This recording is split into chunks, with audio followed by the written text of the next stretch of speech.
Hello friends, कैसे हैं आप। हिंदी साहित्य की इस क्लास में आपका बहुत बहुत स्वागत है, जहां पर हम आचार्य रामचंद्र शुक्ल द्वारा लिखित हिंदी साहित्य का इतिहास पढ़ रहे हैं। इसके अंतर्गत आदिकाल भक्तिकाल को पढ़ चुके हैं और अब रीतिकाल को पढ़ रहे हैं। रीतिकाल में भी प्रकरण 1 और प्रकरण 2 को पढ़ चुके हैं और अब प्रकरण 3 के अंतर्गत रीतिकाल के अन्य कवियों को पढ़ रहे हैं। आपको ये सीरीज़ कैसी लग रही है? अगर आपको ये सीरीज़ अच्छी लग रही है और आपको अपने अध्ययन में इससे कुछ लाभ मिल रहा है तो चैनल को सब्सक्राइब करके बेल आइकन प्रेस कर दें, ताकि ये पूरी की पूरी सीरीज़ आप इसी प्रकार देख सकें और अपने नोट्स इत्यादि बना सकें। तो आइए देखते हैं रीतिकाल के अन्य कवियों को। आज हम पढ़ने वाले हैं वृंद कवि को, जिन्होंने नीति के फुटकल पद्य आदि कहे हैं। और आचार्य शुक्ल नीति के दोहे फुटकल पद्यों आदि को कहने वाले कवियों को कवि नहीं बल्कि सूक्तिकार कहना पसंद करते हैं। ये मेड़ता जोधपुर के रहने वाले थे और कृष्णगढ़ नरेश महाराज राज सिंह के गुरु थे। संवत 1761 में ये शायद कृष्णगढ़ नरेश के साथ औरंगजेब की फौज में ढाके तक गए थे। इनके वंशधर अब तक कृष्णगढ़ में वर्तमान हैं। इनकी वृंद सतसई संवत 1761, जिसमें नीति के 700 दोहे हैं, बहुत प्रसिद्ध है। ये मेड़ता जोधपुर के रहने वाले थे। ये कहाँ के रहने वाले थे? मेड़ता जोधपुर के। और कृष्णगढ़ नरेश महाराज राज सिंह के गुरु थे और महाराज राज सिंह के ये गुरु थे। संवत 1761 में शायद कृष्णगढ़ नरेश के साथ औरंगजेब की फौज में ढाके तक गए थे। इनके वंशधर अब तक कृष्णगढ़ में और जो इनके वंशज हैं वो अब तक कृष्णगढ़ में वर्तमान है, मौजूद हैं। इनकी वृंद सतसई, इनका जो ग्रंथ है वृंद सतसई संवत 1761, जिसमें नीति के 700 दोहे हैं, बहुत प्रसिद्ध है, जिससे इनकी प्रसिद्धि है। इनकी प्रसिद्धि का आधार इनका यही ग्रंथ है वृंद सतसई। खोज में श्रृंगार शिक्षा संवत 1748 और भाव पंचाशिका नाम की 2 रस संबंधी पुस्तकें और मिली हैं। और खोज में इनकी वृंद सतसई के अतिरिक्त श्रृंगार शिक्षा और भाव पंचाशिका नाम की 2 रस संबंधी पुस्तकें और मिली हैं। पर इनकी ख्याति अधिकतर सूक्तिकार के रूप में ही है। वृंद सतसई के कुछ दोहे नीचे दिए जाते हैं। ये वृंद सतसई के दोहे यहाँ पर आचार्य शुक्ल ने उद्धृत किए हैं, जो हमको कहीं ना कहीं किसी के मुख से अक्सर सुनने को मिल जाते हैं। भले बुरे सब एक सम, जौलों बोलत नाहि, जान परत हैं काक पिक ऋतु बसंत के माए। हितहु को कहिए न तेहि, जो नर होए अबोध, जो नकटे को आरसी होत दिखाए क्रोध।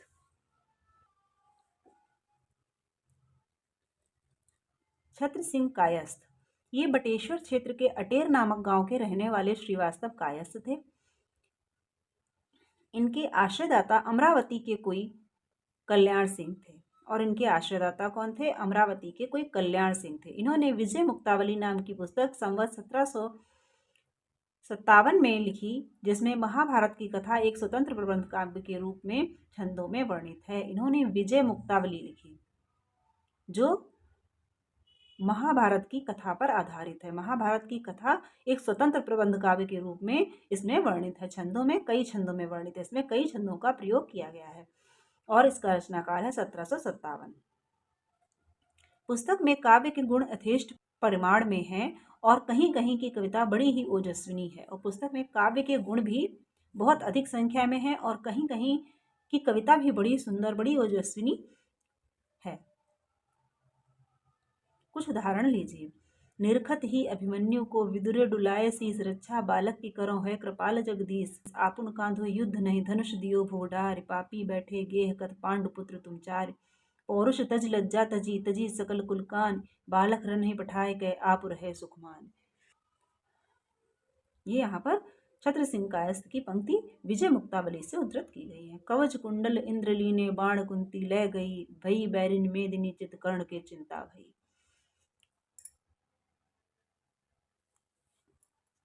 अब आइए देखते हैं बैताल कवि को।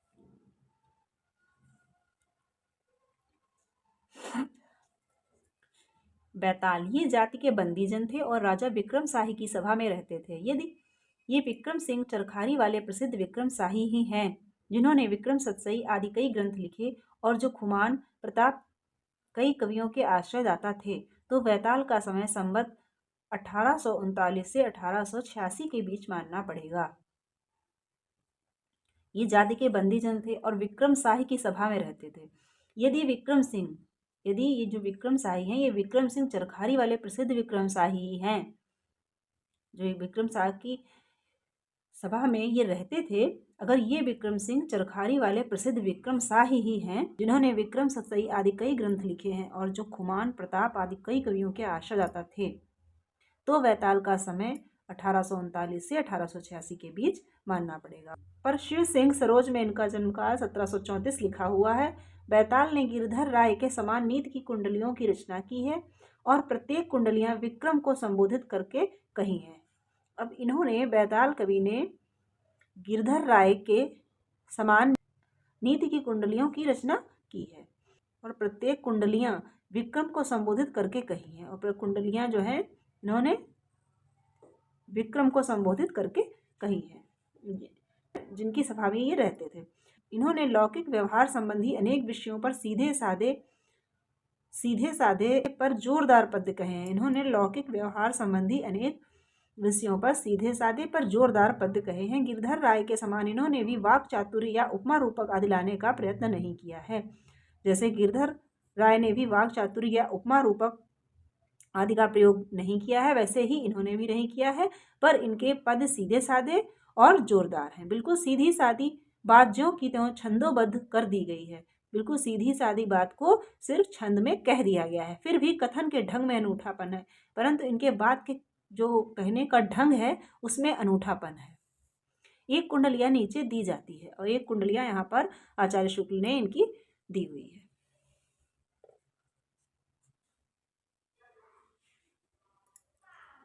मरै बैल गरियार मरै वह अड़ियल टट्टू, मरै कर कसा नारी मरै वह खसम निखट्टू। बामन सो मर जाए हाथ लय मदिरा प्यावे, पूत वही मर जाए जो कुल में दाग लगावे। अरु बेनियाव राजा मरे तवे नींद भर सोइए, बैताल कहे विक्रम सुनो एते मरे न रोइए। तो ये थे बैताल। आलम ये जाति के ब्राह्मण थे, पर शेख नाम की रंगरेजिन के प्रेम में फंसकर पीछे से मुसलमान हो गए। ये थे तो ब्राह्मण, पर शेख नाम की रंगरेजिन के प्रेम में फंसकर बाद में ये मुसलमान हो गए और उसके साथ विवाह करके रहने लगे। आलम को शेख से जहान नामक एक पुत्र भी हुआ और इनका जहान नाम का एक पुत्र भी हुआ। ये औरंगजेब के दूसरे बेटे मुअज्जम के आश्रय में रहते थे। ये औरंगजेब के बेटे मुअज्जम के आश्रम में रहते थे, जो पीछे बहादुर शाह के नाम से गद्दी पर बैठा और जो बाद में बहादुर शाह के नाम से गद्दी पर बैठा। अतः आलम का कविता काल संवत 1740 से संवत 1760 तक माना जा सकता है। अतः इनका जो रचना काल है वो संवत 1760 तक माना जा सकता है। इनकी कविताओं का एक संग्रह आलम केली के नाम से, इनकी कविताओं का संग्रह है आलम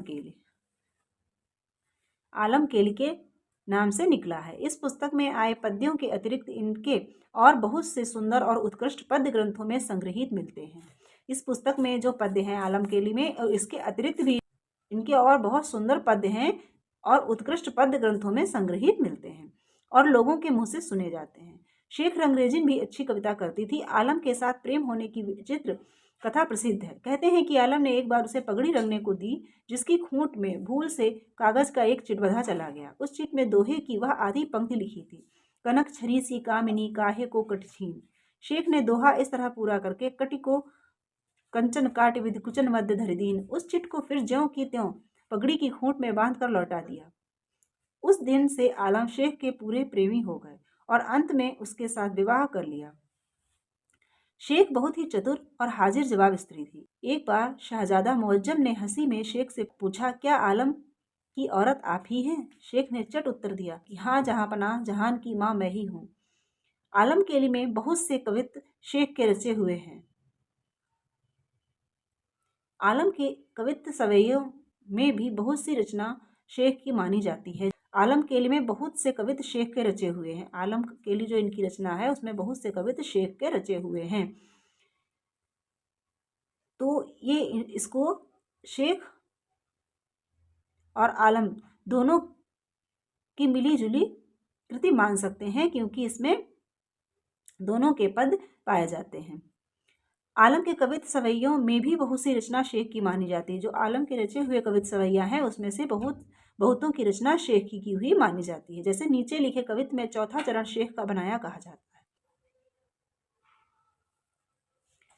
प्रेम रंग पगे जगमगे जगे जामिनी के, जोबन की ज्योति जगी जोर उमगत हैं। मदन के माते मतवारे ऐसे झूमत हैं झुकी झुकी झेपी उघरत हैं। आलम सो नवल निकाई इन नैनन की, पाखुरी पदुम पे भंवर थिरकत हैं। चाहत है उड़िवे को देखत मयंक मुख जानत है, रैनी ताते ताही में रहत हैं। इसमें जो चौथी पंक्ति है वो भी इन्हीं की कही हुई मानी जाती है। ये जो चौथा चरण है ये इनका ही रचा हुआ, शेख का रचा हुआ इस पद में माना जाता है। आलम रीतिबद्ध रचना करने वाले कवि नहीं थे। आलम ने रीतिबद्ध रचनाएं नहीं की हैं। ये प्रेमोन्मत्त कवि थे और अपनी तरंग के अनुसार रचना करते थे। इसी से इनकी रचनाओं में हृदय तत्व की प्रधानता है। प्रेम की पीर या इश्क का दर्द इनके एक एक वाक्य में भरा पाया जाता है। यहाँ से कथन के रूप में भी इम्पोर्टेंट है। इसी से इनकी रचनाओं में हृदय तत्व की प्रधानता है। प्रेम की पीर या इश्क का दर्द इनके एक एक वाक्य में भरा पाया जाता है। यहाँ तक इम्पोर्टेंट है कि ये किस कवि के लिए कहा गया है और ये किसके द्वारा कहा गया कथन है, तो इसको आप ध्यान रखिएगा। उत्प्रेक्षाएं भी इन्होंने बड़ी अनूठी और बहुत अधिक कही हैं। शब्द वैचित्र, अनुप्रास आदि की प्रवृत्ति इनमें विशेष रूप से कहीं नहीं पाई जाती। शब्द वैचित्र, अनुप्रास आदि की प्रवृत्ति इनमें विशेष रूप से कहीं नहीं पाई जाती। श्रृंगार रस की ऐसी उन्मादमयी उक्तियां इनकी रचना में मिलती हैं कि पढ़ने और सुनने वाले लीन हो जाते हैं। यह तन्मयता सच्ची उमंग में ही संभव है। ये यहाँ से भी इम्पोर्टेंट है।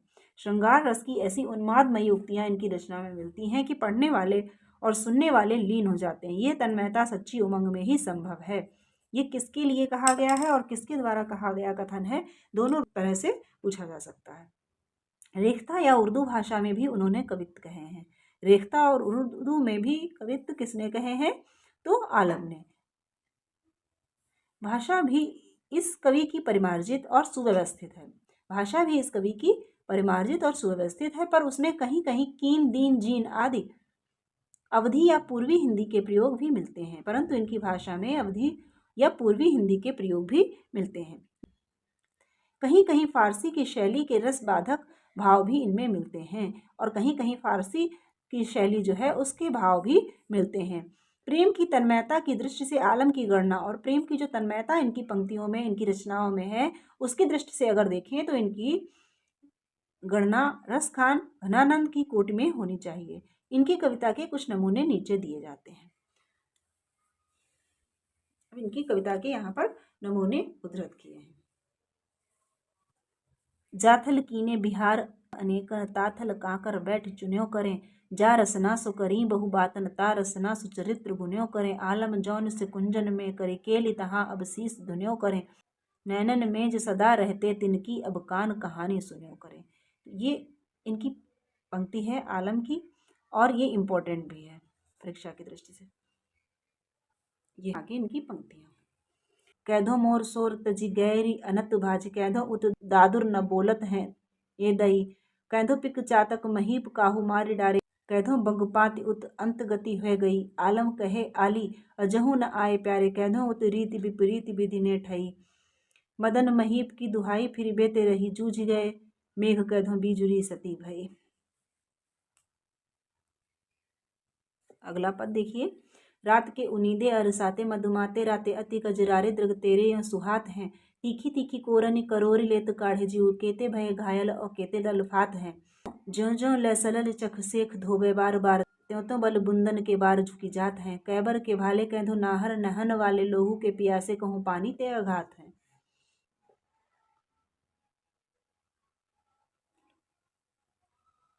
ये हैं इनकी अंतिम पंक्तियाँ। दाने की न पानी की न आवे सुध खाने की, या गली महबूब की आराम खुश खाना है। रोज ही से है जो राजी यार की रजाए बीच, नाज की नज़र तेज तीर का निशाना है। सूरज चिराग रोशनाई आसनाई बीच, बार बार बरे बली जैसे परवाना है। दिल से दिलासा दीजिए हाल के, न ख्याल हुजे बेखुद फ़कीर वह आशिक दीवाना है। तो ये इनकी पंक्तियां आलम की सभी इंपॉर्टेंट हैं, इनको आप ध्यान से देख लीजिएगा। अब आइए देखते हैं गुरु गोविंद सिंह जी को।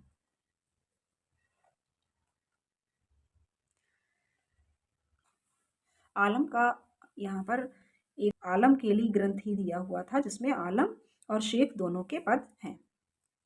गुरु गोविंद सिंह जी ये सिखों के महापराक्रमी 10वें गुरु थे। इनका जन्म संवत 1723 में और सत्यलोकवास संवत 1765 में हुआ। यद्यपि सब गुरुओं ने थोड़े बहुत पद भजन आदि बनाए हैं, पर ये महाराज काव्य के अच्छे ज्ञाता और ग्रंथकार थे। यद्यपि सब गुरुओं ने कुछ न कुछ पद भजन आदि बनाए हैं, परंतु ये काव्य के अच्छे ज्ञाता और ग्रंथकार थे। सिखों में शास्त्र ज्ञान का अभाव इन्हें बहुत खटका था और इन्होंने बहुत से सिखों को व्याकरण, साहित्य, दर्शन आदि के अध्ययन के लिए काशी भेजा था।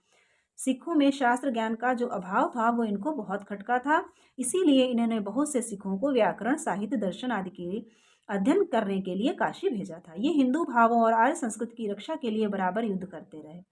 तिलक और जनेऊ की रक्षा में इनकी तलवार सदा खुली रहती थी। यद्यपि सिख संप्रदाय की निर्गुण उपासना है, पर सगुण स्वरूप के प्रति इन्होंने पूरी आस्था प्रकट की है और देव कथाओं की चर्चा बड़े भक्तिभाव से की है। ये बात प्रसिद्ध है कि ये शक्ति के आराधक थे। इनके इस पूर्ण हिंदू भाव को देखने से यह बात समझ में नहीं आती कि वर्तमान में सिखों की एक शाखा विशेष के भीतर पैगंबरी मजहबों का कट्टरपन कहाँ से और किसकी प्रेरणा से आ घुसा है। इन्होंने हिंदी में कई अच्छे और साहित्यिक ग्रंथों की रचना की है, जिनमें से कुछ के नाम ये हैं: सुनीति प्रकाश, सर्वलोह प्रकाश, प्रेम सुमार्ग, बुद्धिसागर और चंडी चरित्र। चंडी चरित्र की रचना पद्धति बड़ी ही ओजस्विनी है। ये प्रौढ़ साहित्यिक ब्रज भाषा लिखते थे। चंडी चरित्र की दुर्गा सप्तशती की कथा बड़ी सुंदर कविता में कही गई है। सुनीति प्रकाश, सर्वलोह प्रकाश, प्रेम सुमार्ग, बुद्धिसागर और चंडी चरित्र, इनके इतने ग्रंथों का उल्लेख आचार्य शुक्ल ने किया है, जिसमें से चंडी चरित्र काफी प्रसिद्ध रचना है और इसकी रचना पद्धति बहुत ही ओजस्विनी है। और चंडी चरित्र की भाषा ब्रज भाषा में ये लिखते थे, तो चंडी चरित्र की भाषा ब्रज है और ये दुर्गा सप्तशती की कथा इसमें वर्णित है। इनकी रचना का उदाहरण यहाँ पर आचार्य शुक्ल ने दिया है। निर्जन निरूप हो कि सुंदर स्वरूप हो, कि भूपन के भूप हो कि दानी महादान हो, प्राण के बचैया दूध पूत के देवैया, रोग सोग के मिटैया किधो मानी महामान हो, विद्या के विचार हो कि अद्वैत अवतार हो, कि शुद्धता की मूर्ति हो कि सिद्धता की शान हो, जोवन के जाल हो कि कालहु के काल हो, कि शत्रुन के साल हो कि मित्रन के प्राण हो। तो ये इनकी गुरु गोविंद सिंह की पंक्तियां हैं। अब आइए देखते हैं श्रीधर या मुरलीधर। ये प्रयाग के रहने वाले थे। इन्होंने कई पुस्तकें लिखी और बहुत सी फुटकर कविता बनाई। संगीत की पुस्तक, नायिका भेद, जैन मुनियों के चरित्र, कृष्ण लीला के फुटकल पद्य, चित्रकाव्य इत्यादि के अतिरिक्त इन्होंने जंगनामा नामक ऐतिहासिक प्रबंध काव्य लिखा। श्रीधर या मुरलीधर ये प्रयाग के रहने वाले थे और इन्होंने कई पुस्तकें लिखी और इसके अतिरिक्त फुटकल कविताएं भी बनाई।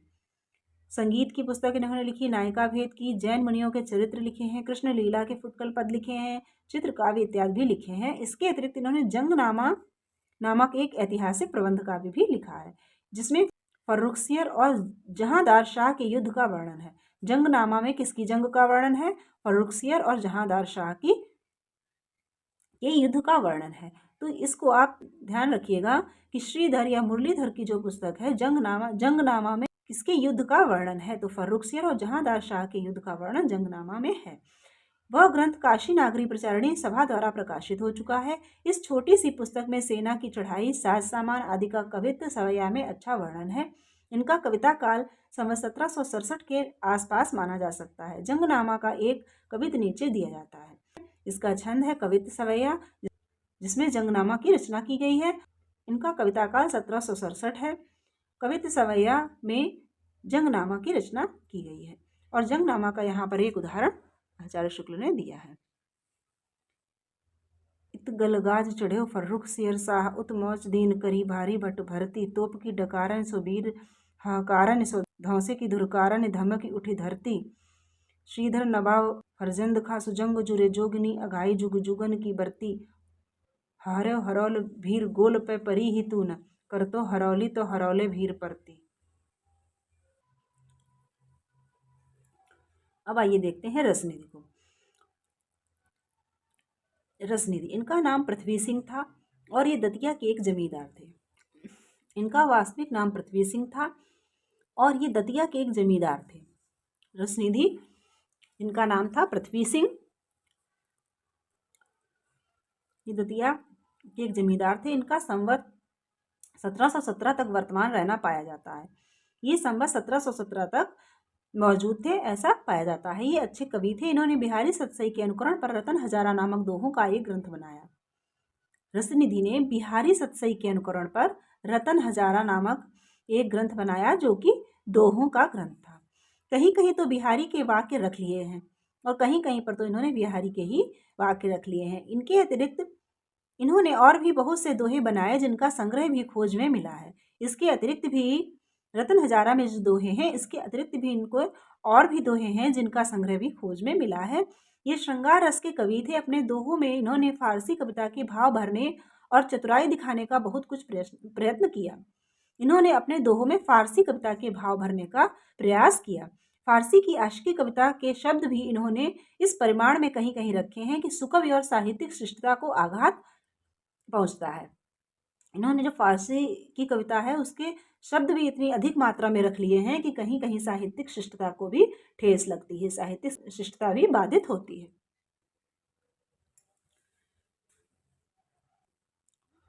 पर जिस ढंग की कविता इन्होंने की है उसमें इन्हें सफलता हुई है।